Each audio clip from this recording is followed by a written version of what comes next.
सुप्रभात बच्चों। आज हम लोग हिंदी व्याकरण में कारक के विषय में अध्ययन करेंगे। सबसे पहले हम जान लें कि कारक किसे कहते हैं। परिभाषा है, कारक का शाब्दिक अर्थ होता है करने वाला। कारक का शाब्दिक अर्थ होता है करने वाला। क्रिया की उत्पत्ति में जो सहायक होता है उसे कारक कहते हैं। जो क्रिया की उत्पत्ति में सहायक होता है उसे कारक कहते हैं। जैसे राम पढ़ता है, राम किताब पढ़ता है, चिड़िया डाल पर बैठी है। यहाँ राम पढ़ने का काम कर रहा है। राम क्या पढ़ता है? किताब पढ़ता है। चिड़िया डाल पर बैठी है। कहाँ बैठी है? डाल पर। बैठने का आधार डाल है। वह कारक के भेद। कारक के 8 भेद होते हैं। एक तरफ कारक के भेद को लिखे हैं, दूसरे तरफ चिन्ह। कारक के चिन्ह को प्रसर्ग भी कहते हैं। पहला है कर्ता कारक, इसका चिन्ह है ने। दूसरा कर्म कारक को। तीसरा करण कारक से। चौथा है संप्रदान कारक को, के लिए। पांचवा अपादान कारक से। छठा है संबंध कारक का, के, की। सातवां अधिकरण कारक में, पर। और आठवां है संबोधन कारक हे, अजी, अरे, अहे। इस प्रकार इसके चिन्ह है ये। पहला है कर्ता कारक। जो काम करता है उसे कर्ता कारक कहते हैं। जैसे तुम सब यहाँ आओ, राम ने पढ़ा। यहाँ आने का काम तुम सब के द्वारा होगा। राम ने पढ़ने का काम किया, राम ने पढ़ा। दूसरा है कर्म कारक। जिस पर काम का फल प्रभाव पड़ता है उसे कर्म कारक कहते हैं। जैसे हम लोग घर जाते हैं, उसने बाघ को मारा। कर्म कारक में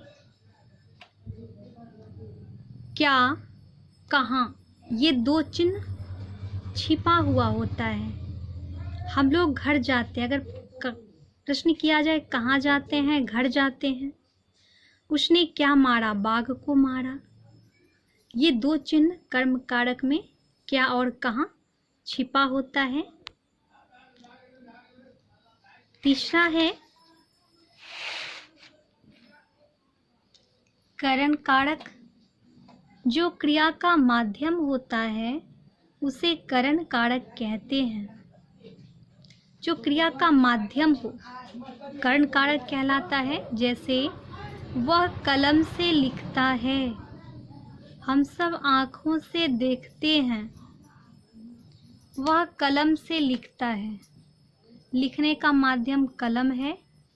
हम सब आँखों से देखते हैं। अगर आँख ना हो तो हम लोग नहीं देख पाएंगे। देखने का माध्यम आँख है। नंबर 4 है संप्रदान कारक। जब किसी के लिए कोई वस्तु लाई जाती है या जिसको कोई वस्तु दी जाती है उसे संप्रदान कारक कहते हैं।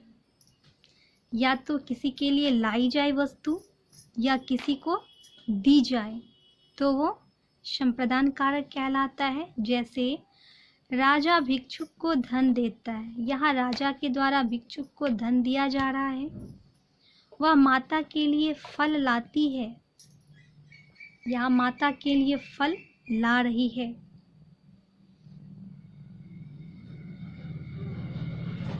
नंबर 5 अपादान कारक।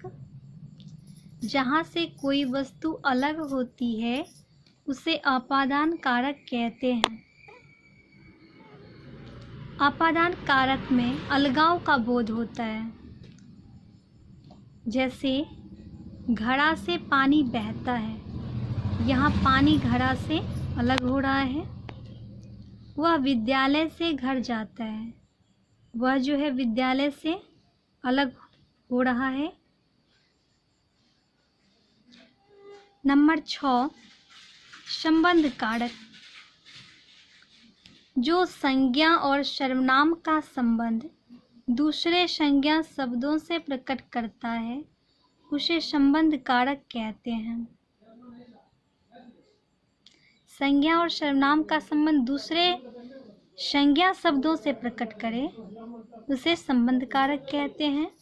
जैसे उसकी गाय काली है, राम के पिता जाते हैं, राम श्याम का मित्र है, उसकी गाय काली है। यहाँ गाय का संबंध उसकी से है कि उसकी गाय ही काली है, दूसरी की गाय काली नहीं है।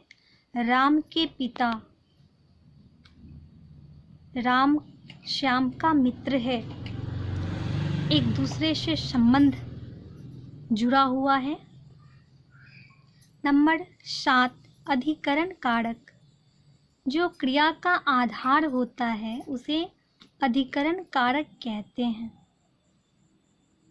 जैसे हम लोग भारत देश में रहते हैं, चिड़िया डाल पर बैठी है।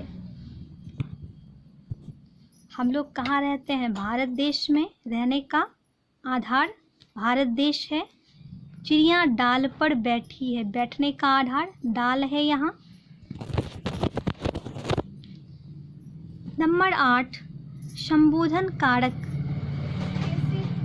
जिसे संबोधित अर्थात पुकारा जाता है, उसे संबोधन कारक कहते हैं।